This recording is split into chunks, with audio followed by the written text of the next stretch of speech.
Alright guys, it's been pretty windy, so today I'm going to be doing another video in my car, but I wanted to talk a little bit about new construction homes and kind of the dark side about buying a home that is a new construction home here in Colorado Springs. So just a little bit of the signs to look for when you are looking in these brand new homes, right? We have this inventory crisis right now going on where there's not enough homes to go around for all the buyers that are looking to move to the area. So like the new construction homes are popping up everywhere. They seem to be a great choice, right? Since existing homes are tight and the lack of available homes for sale is forcing a lot of people to choose new builds. But there are some things that you need to think about before you go down this route.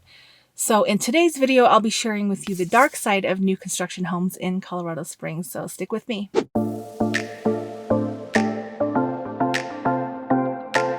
Hey everyone, Iris here with Prosperity Group, brokered by eXp Realty. So let's just start with this video that just was released not too long ago. I wouldn't want to say maybe within a month or two, depending on the release of this video. But this is just kind of what happened on our local news channel 5 station regarding a new construction build. So let's watch that. Welcome back. Our News 5 Investigates team tracking a pattern of complaints against a Colorado home builder. Since the start of the pandemic, multiple homeowners have filed official complaints with the Better Business Bureau with one common problem. They say the builder won't honor its warranty. So what options do you have if you believe a builder isn't holding up its end of the deal? Chief Investigative Reporter Eric Ross is getting those answers for you this afternoon.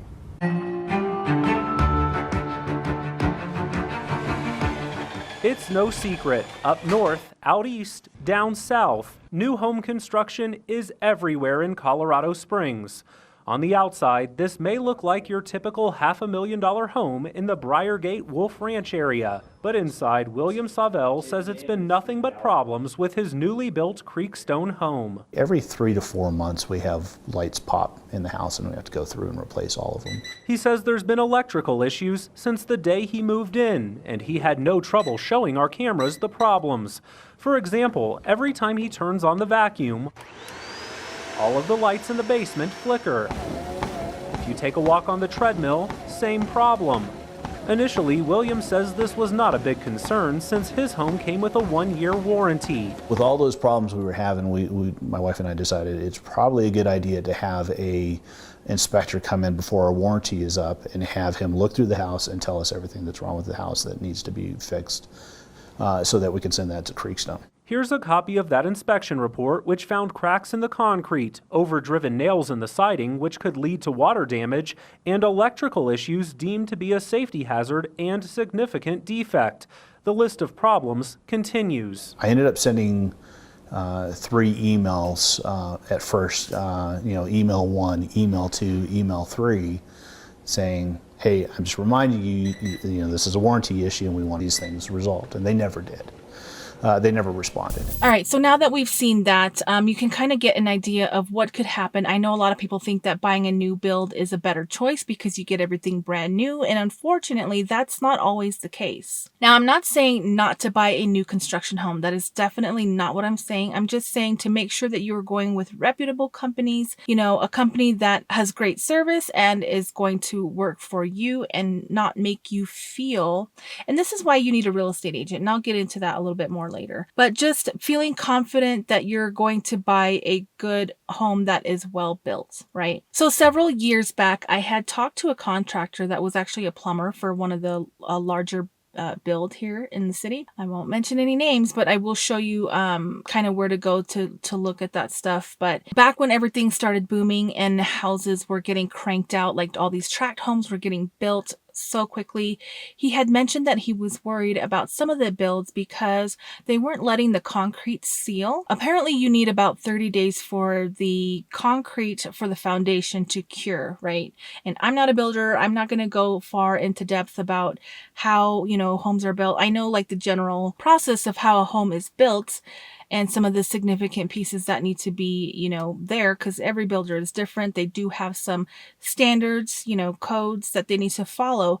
But I just want you to be aware so that when you're doing your research, you kind of get a feel of how things are supposed to be done, right? Because you're putting your trust into this builder. You're trusting that they're going to build the house correctly. You probably didn't even realize that this would even be an issue, which is why I'm bringing it up right now. So, tract homes are the homes that are built like on a large lot, and then they divvy up in the subdivision into these little smaller lots, and all of the houses kind of generally look the same. So there's multiple houses that are similar in design. You can kind of pick some of your finishes, some of your paint and things like that, but overall they're not going to custom build for you. So like these are the layouts, you get to choose these different layouts, and so that's kind of like the tract home thing. So they're typically, a little more affordable, but they're, a builder will buy the lot and then, divide those up and sell them off. So back to not letting the foundation cure, 30 days would be the best time allotment for it to reach its maximum strength. This will greatly reduce the risk of cracks in the foundation when they go to build the frame and the walls and everything later, right? Now, there are times where you don't have to wait the full 28 days for the concrete to cure, but you have to treat that concrete. The weather has to be cooperative. People put some type of blankets to kind of cover to make sure that there's no moisture getting in.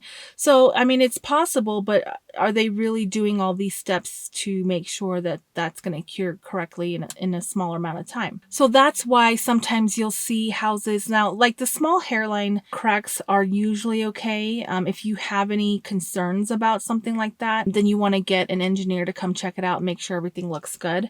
Some cracks are okay, and companies will say that this is fine, but there are some cracks, like some companies were like, this is not a normal crack. This is like clearly something is wrong in the foundation. Just making sure that you go with a builder that that knows the soil in the area, because there are some parts of town that have clay and shifting soils. And so they need to know how to build accordingly. So a lot of times the basement slabs will have a little bit of cracks, but as long as they have like the floating wall, they call it. And like I said, if you want more information and you want to talk to an actual builder or someone in construction, you might want to ask some of these questions. Your inspector should know a lot of these answers, but the floating wall will kind of help that soil shift, throughout the life of the house. So one of the things that I want to strongly encourage is, so even though you feel like you're getting a brand new house, it's like getting a brand new car, with a lot of these builders trying to get houses out, and some of them are just fly-by-night agents that come in and they're like, they see an opportunity here in Colorado Springs, they'll buy the lot and they'll just build and then sell off, find a builder or something like that. And they don't really know the area very well. They're just kind of coming in and trying to, take advantage of an opportunity of our lack of inventory. So always get an inspection. And one of the experiences that I had recently, actually, we had a buyer that was buying a home that was built previously. But the seller had only lived there for about a year. So they almost passed on the inspection, but I thought, I have this really great inspector. I think you should have him come out and look just to make sure. I mean, everything is brand new. It looks good. It turned out that we ended up finding about 2 feet of rock. And I don't know if this happened when they were pouring the rock in the landscaping process, but 2 feet of rock had fallen into the sewer lines. So there were 2 sewer pipes at the front of the house, and I don't know if the cap came off or what happened, but there were punctures inside one of the pipes and, 2 feet of rock in the other. Now, that's a very, very costly expense for you to incur after you've purchased the house.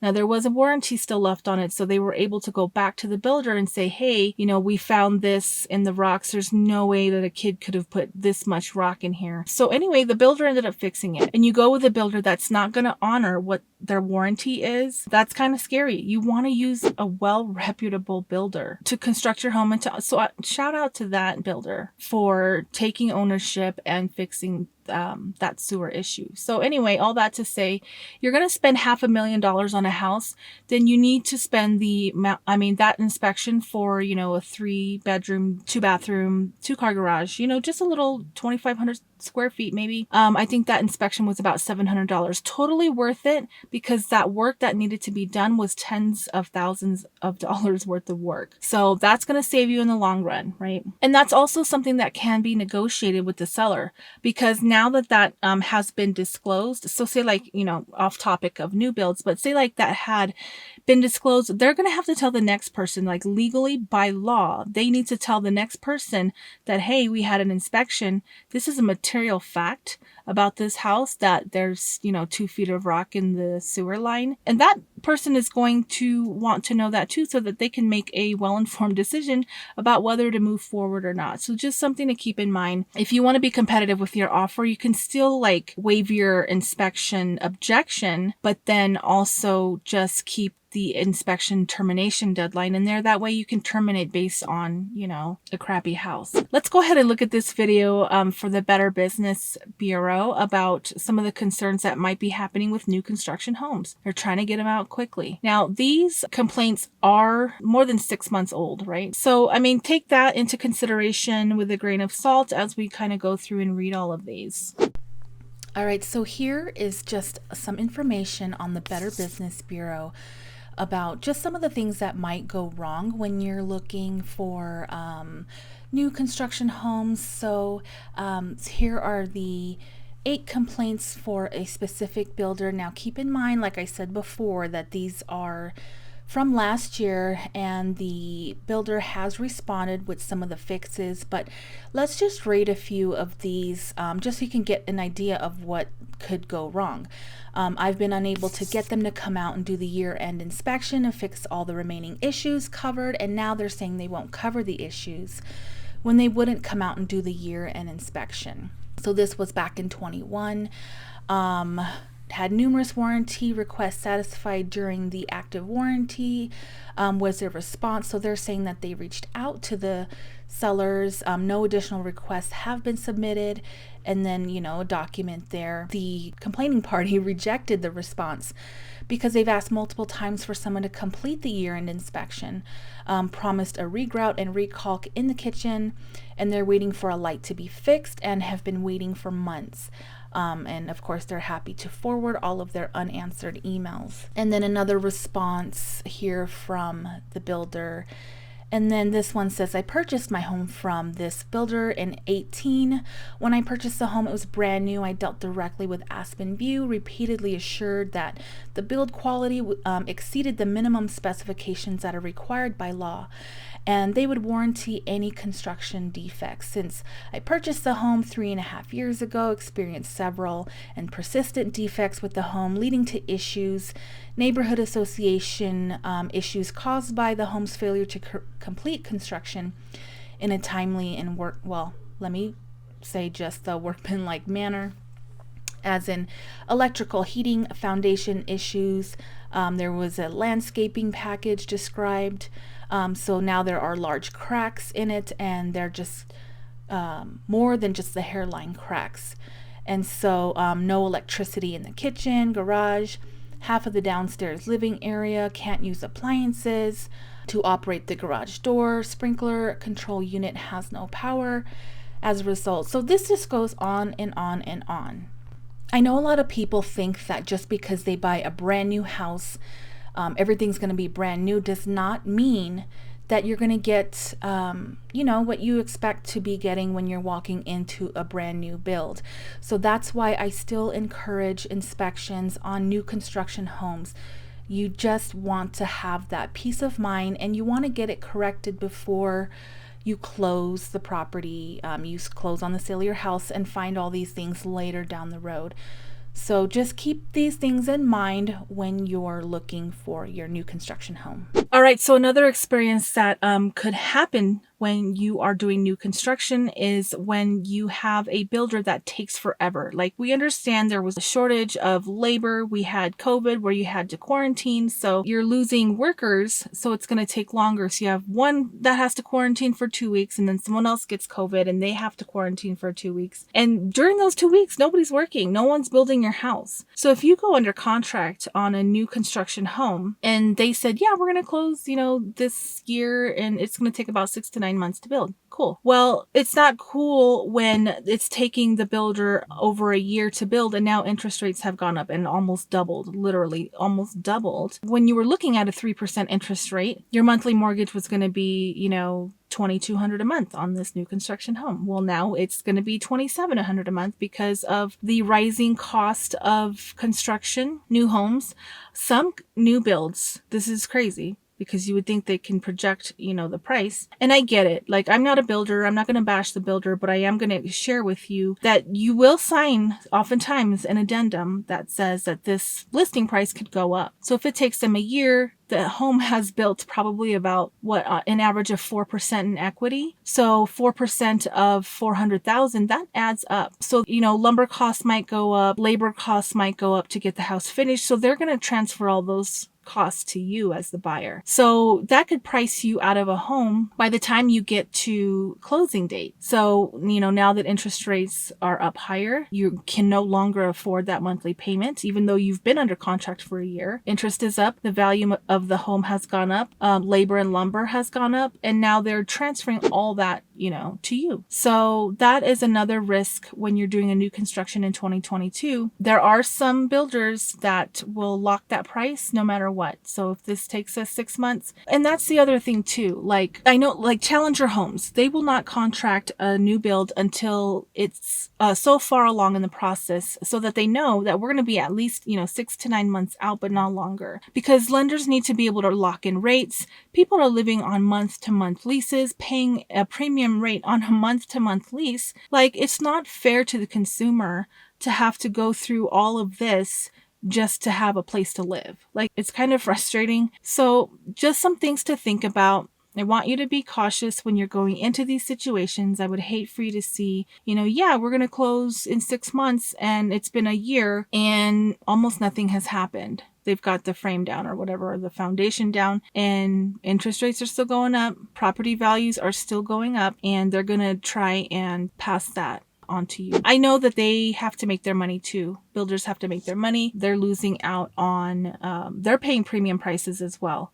So it's got to be offset somehow. I'm sure they're not, taking advantage of the whole cost, moving the whole cost onto the consumer or the buyer, but someone's got to pay it, right? Anyway, that is my rant about new construction homes in Colorado Springs in 2022. If you have any questions and you need a realtor to help represent you while you're on this journey of new construction homes, a lot of the builders will pay the agent commission, and that might change in the near future. Buyers might start having to pay these commissions, but it's like you want to be protected. You don't want to go down, because then when you go to try to resell it, no one's going to want a house that's broken, pretty much. So, reach out to me. I would love to help you. I would love to kind of talk to you about the different neighborhoods and the different builders in the area. How long they've been building, how long they've been in the area, whether they have, their reviews. Look at the reviews online. You can go to the Better Business Bureau and check all that out. But if you want me to do it for you, I'm happy to. My number is right here. I would love to help you. Email, text, call, however you want to reach out. And if this is your first time to this channel, I post a lot of content about living in Colorado Springs and what it's like to live here. So if that's your thing, then make sure that you are subscribed to this channel. Make sure you hit the notification bell, because that is how you're going to know that I have uploaded a new video, so you can stay current and on top of what it's like to live here in Colorado Springs and all the details and the ways of life here. I also have a free relocation guide that is in the description box underneath this video, so feel free to download that as well. It's completely free. It's the ultimate guide. It's got things about these, all the different school districts in the area, the hospitals, what you need to know when you're moving, your checklist for transferring your insurance, your utilities, all that fun stuff, all in one nice little packaged form for you. So download that below the video. And if you're thinking about moving or relocating to Colorado Springs, please give me a call, a shout, a text, email. I'm happy to work with you and show you around a little bit. And I will see you on the next video. Thank you guys so much for watching. I appreciate you. Bye.